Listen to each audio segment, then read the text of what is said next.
She left for a trip with her lover and told me to get a divorce. When she returned, the papers were on the table, her bags were packed, and I said the words that made her go pale instantly. Next, I gathered every piece of proof I could get, screenshots from phone records, photos, timestamps from the airport. My attorney said it was more than enough. Then, I packed. Not my things. Hers. Every last item, the dresses she wore for date nights, the gifts I once bought her with love, even the little slippers she used to shuffle around the kitchen. All of it, folded neatly into luggage and boxes. No yelling. No drama. Just cold silence. A silent war burns the worst. During the trip, she sent selfies, beaches, cocktails, sunsets, pretending it was all girl time. She even sent a picture of a fancy dinner table with 2 drinks, lying so effortlessly. There's a couple next to us who won't stop flirting, awkward. Face with tears of joy. I heart reacted. Played the fool. Let her think I was still her safety net. But behind the scenes, I was unbuilding the life she thought she could come back to. I changed the locks. Closed our joint account.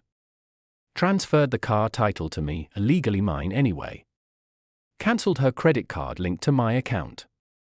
Meanwhile, she spent someone else's money and smiled proudly. She didn't know she was burning the bridge she still needed. 5 days later, she came home, suitcase rolling behind her, wearing sunglasses, smelling like sunscreen and expensive perfume. She walked in like royalty returning from a victorious conquest. She tossed her hair and smirked at me. "You look like you missed me," she said. I didn't speak. I stared. She dropped her luggage near the living room and stretched dramatically, letting out a satisfied sigh. Then she noticed the boxes. Her boxes. Neatly stacked by the door. She laughed awkwardly at first. "What's all this? You redecorating or something?" I spoke calmly, too calmly. "Papers on the table. Bags packed. Get out." Her smile collapsed instantly. Confusion flooded her eyes. Then fear. What papers?"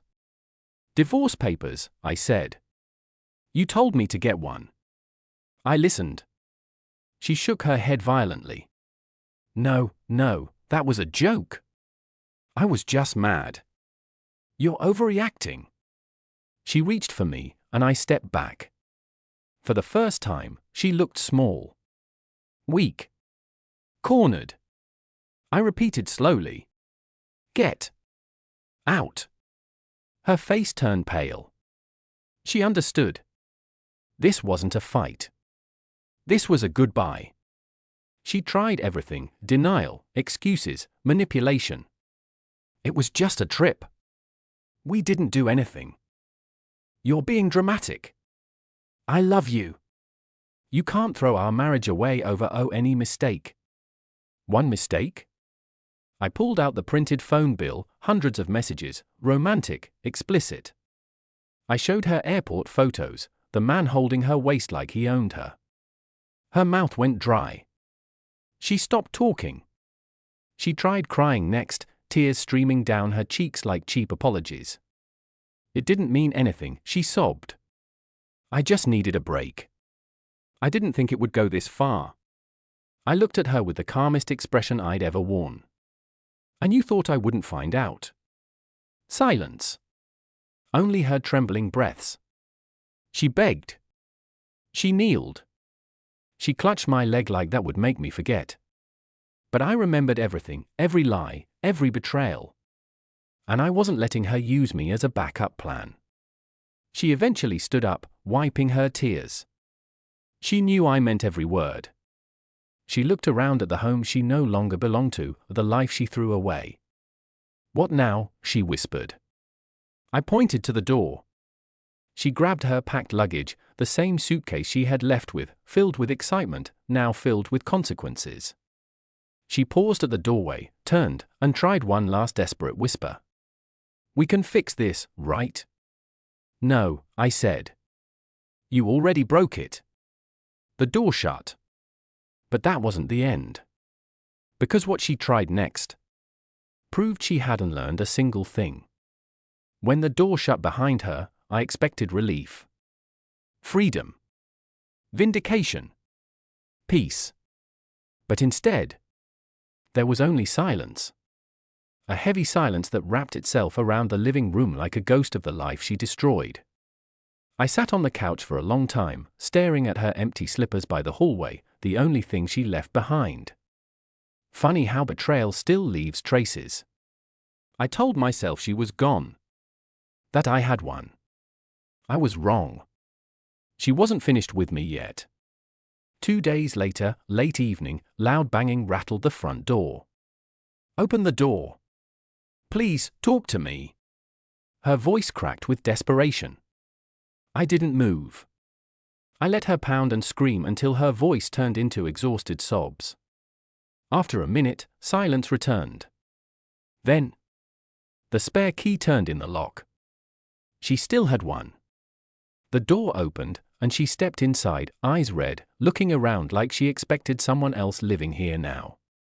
I stood at the bottom of the stairs, arms crossed. "I'm calling the police," I said. She flinched. "Don't. Please. Just listen." There's nothing left to say.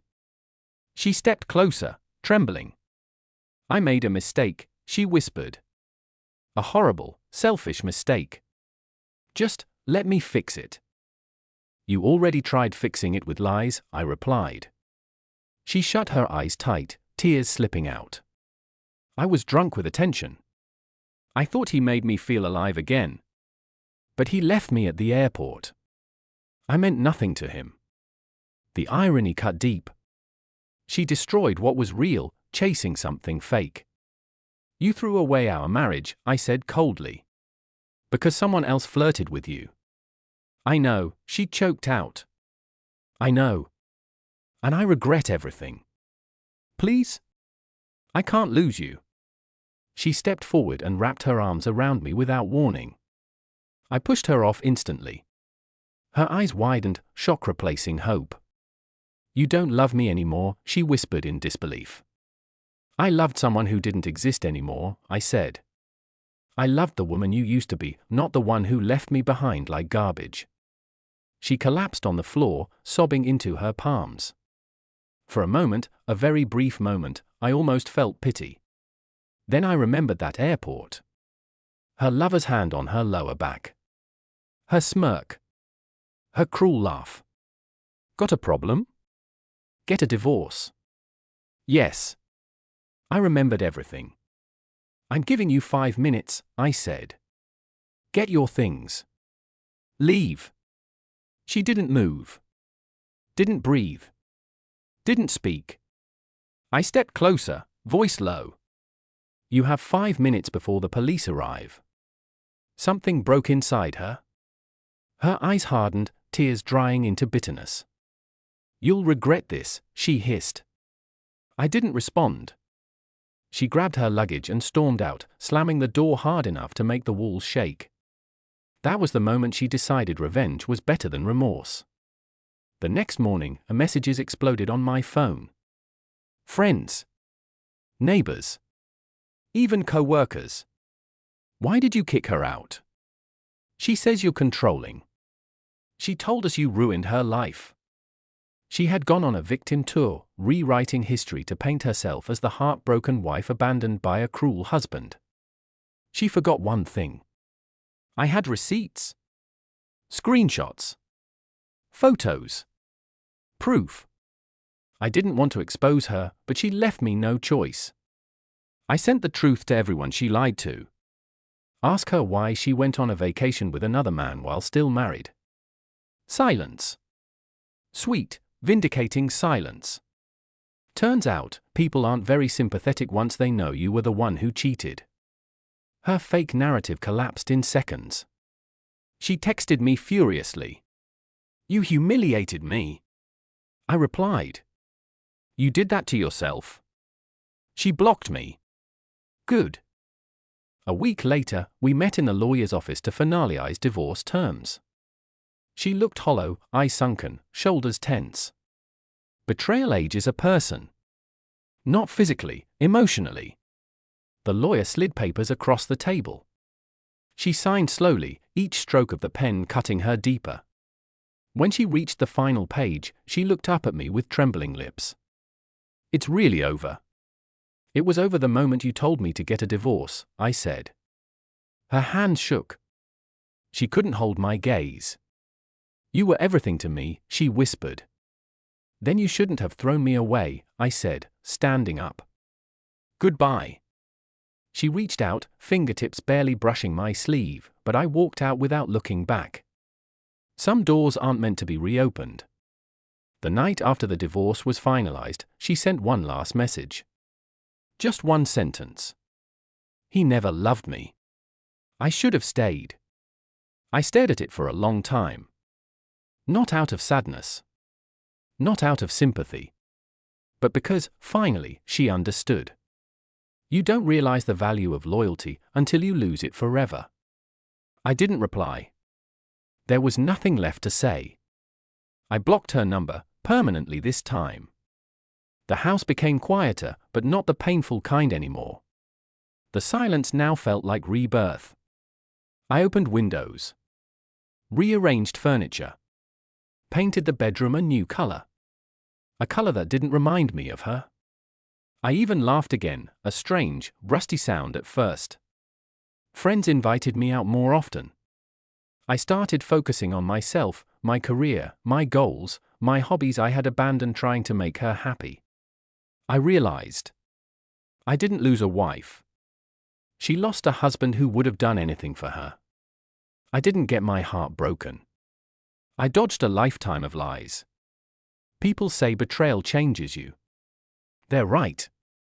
But sometimes it changes you into someone stronger. Months passed.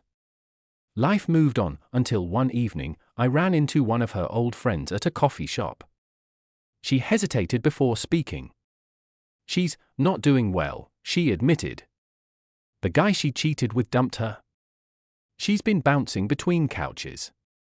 She keeps saying she destroyed the only real love she'll ever have. For a second, just a second, my chest tightened. But compassion has limits, and mine died at an airport gate. I simply nodded and replied. That's her battle now. And it was.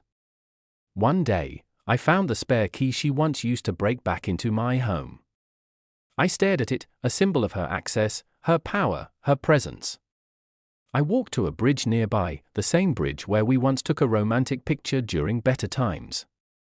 I held the key in my palm. Then I threw it into the river. Watching it sink felt like closing the last chapter. She no longer had a way back into my life, not physically, not emotionally, not symbolically. Freedom has a sound. Sometimes, it's a splash.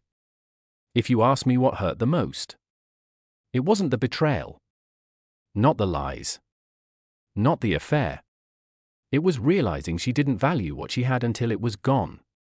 Some people only understand loyalty once they've corrupted it. Some only realize what home feels like after they become homeless in someone else's heart. But I'm done dwelling on her choices. I choose me now. Her story ended the moment she walked away with another man. My story? It just began. And this time, I'm the one writing it.